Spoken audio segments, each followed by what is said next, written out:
I would say is that Auckland in particular has swung very hard for National. You know, we really did do an excellent job in Auckland.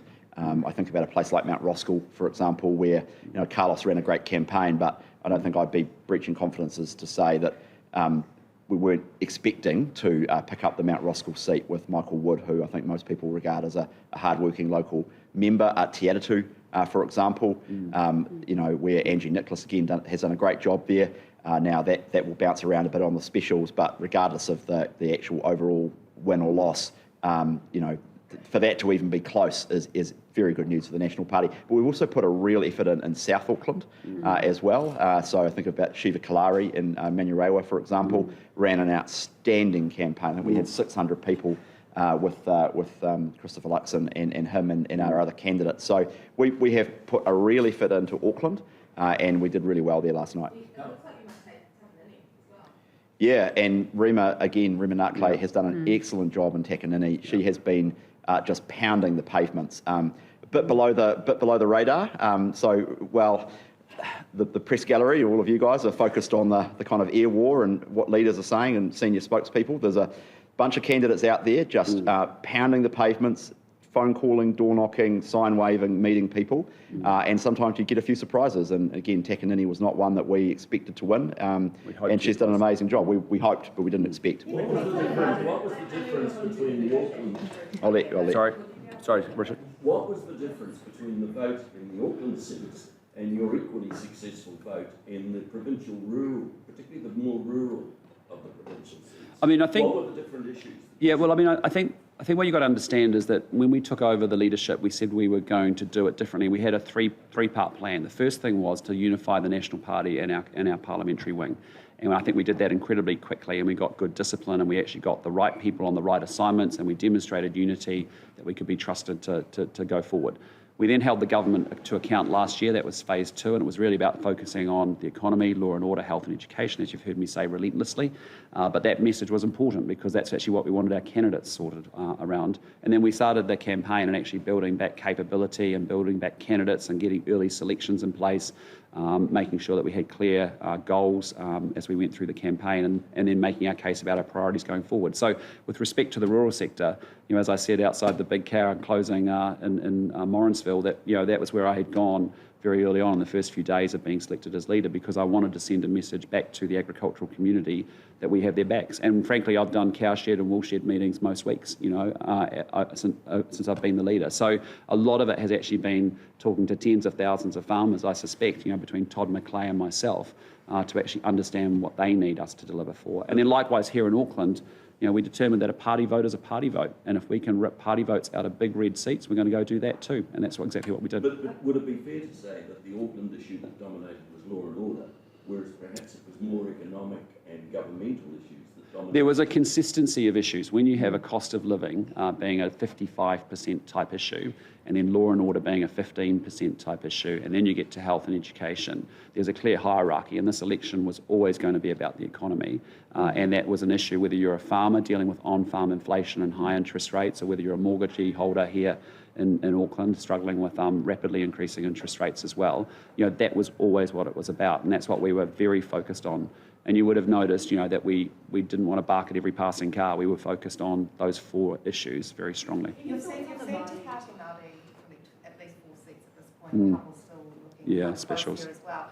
Is there any world where you would entertain having a conversation with Te Party Māori about any particular policy issues, any work that you could potentially do together? No. How quickly can you put arrangements in place in terms of the governing? I mean, do you have to wait for all votes to come in, or can we get some certainty around this? Well, look, I mean, there's a reality, which is there's 500,000 votes that still need to be, accounted for, and what we're saying is we're being respectful of that process. But we will bring our strategy team together this afternoon, and we'll get our plan in place. As I said, we're going to have, we can think about the way we want to go about doing those conversations, and I'm very confident we'll do that very constructively. It's a situation, though, where we've seen in the past election that it's very difficult to start anything substantive before those issues come through. So you can sort of look at procedural approach and that sort of thing, putting things in place, but really getting into the nitty-gritty. Are we realistically looking to head towards specials within this result? Look, I mean, we're going to work that through this afternoon. That's exactly one of the conversations that we want to have with our team. But, again, what I just say to you is we're just conscious that vote is going to move around a little bit. And that's why, we, as I said last night, I was very, appreciative of the remarks from Winston Peters and New Zealand First. And so, we will work our way through that. But what New Zealanders need to know is, look, we will sort it out. We will get a strong, stable government. The country voted for change, and we have a mandate to form that government with the parties of change. Last couple. Any thoughts on the Māori seats, and particularly the defeat of the likes of Nanaia Yeah, look, I mean, some pretty, when you basically look at the Labour result, you saw them being attacked on three fronts. It was really the Māori Party, the Greens, and particularly in Wellington, and then obviously National flipping, and moving big red seats, quite significantly. For us, that's been. I'm pleased with the fact that we actually stood two candidates in the Māori seats. That was actually very good, and we made good progress on our own party vote in the Māori seats as well, whether we had candidates there or not candidates there. In fact, some good results for us relative to our relative performance in recent elections. So, we will continue to build rapport and relationship, and that was what those two seats were really about for us, was to go back and re-establish a connection in the Māori seats. How much time and energy are you going to put into the Port Waikato by-election?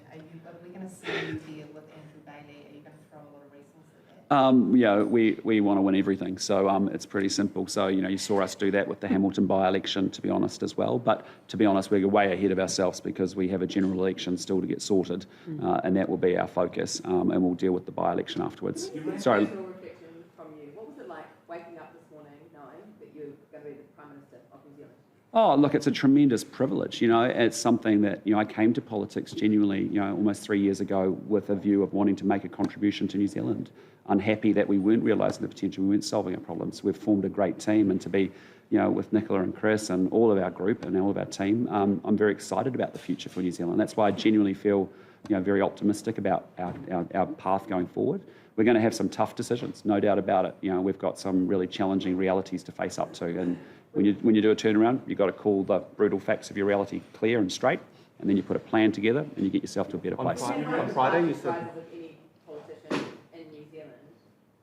What is it about you that you think Kiwis have got behind? I think they've got behind the fact that they know the country's going in the wrong direction. They know that we can be better than this. They know that we've got so much latent potential in the country, and they want someone to be able to lead and activate that. And we've got the team, and we've got the energy, and I think we've got the ideas, and they saw that we could take it forward. And Will you go to the All Black to the World Cup final? getting well ahead. I'll be watching it, Richard, but I can't make that commitment. No.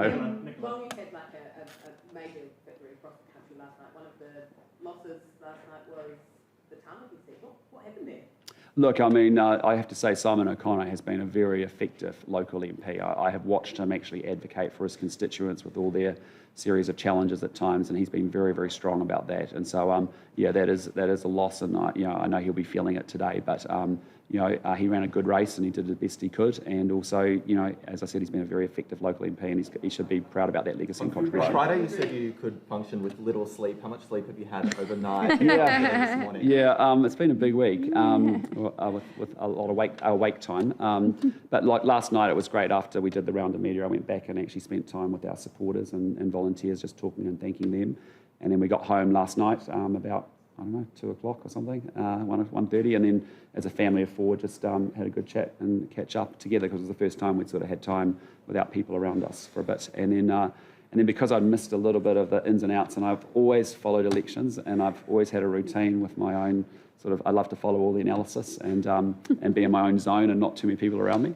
So I then went through all the results to about 3:30 this morning, and then it was time to get up and watch the rugby at home. Nicola, please ask me. Yeah, sure. You paid to a loss for Harry. Is becoming finance minister a good decision for us? Absolutely. Look, the goal has always been to change the government so that we can get on with the job of strengthening the economy, delivering tax relief, restoring law and order, and to find ourselves in a position where we can form that government and deliver that change. That's the prize. How much do you expect the National Tax Plan to change over the course of the coalition negotiations going to government? Look, we will be delivering tax relief, and as the leader has said, we will be having discussions over the coming days and weeks about the agreements we form with other parties. So you acknowledge it's probably likely going to change in some way? I'm simply saying that we campaigned on tax relief and we'll be delivering it. Oh, no, I mean, my message is the same as we talked last night, but just to say thank you, that it's not easy being Prime Minister of New Zealand. It's probably one of the most extreme job in the country, and I admire anyone who genuinely has done it with the best of their ability. And we may disagree on politics, we may disagree on the way to take the country forward, but in New Zealand, I want to see civility in our politics. We don't have to go down the pathway that we see in other countries around the world. We can disagree strongly without being disagreeable, as I've always said, and we have to model out that civility. So, my message to Chris Hipkins is, thank you for your service, thank you for doing public service. I think sometimes in New Zealand we don't esteem people who've actually taken a big risk and stepped into the arena and made all the sacrifices that come with that. So I just wish him nothing but the very best going forward. Last one. Last question. Commentary around the relative inexperience of the incoming government.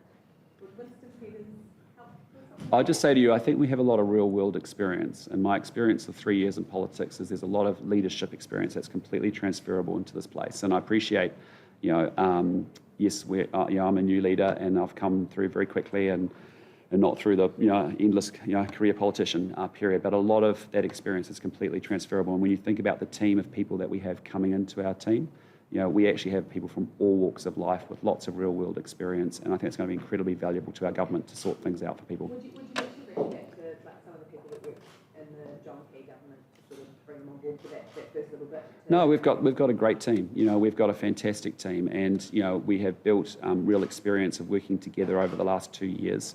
I'm incredibly proud of our staff and team, and we've been able to attract, I think, world-class talent and staff to actually come and join us and be on this journey with us.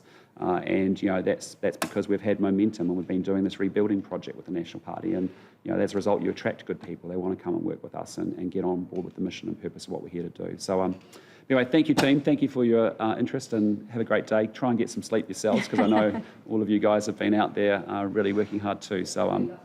No, you look fresh and awesome, but Glamorous as always. Just allow yourself a beat to refresh and recharge, and then we'll get you up and go again. All right, thanks, team.